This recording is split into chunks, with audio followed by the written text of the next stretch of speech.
following message is transmitted at the request of the Texas Department of Public Safety.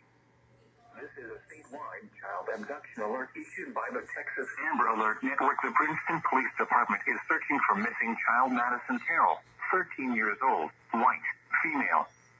The missing child was last seen at 2:40 a.m. on August 31st, 2024 at the 1000 block of Princeton Heights, Princeton, Texas, 75407. The suspect is believed to be driving a white Dodge Ram. The suspect was last seen in Princeton, Texas.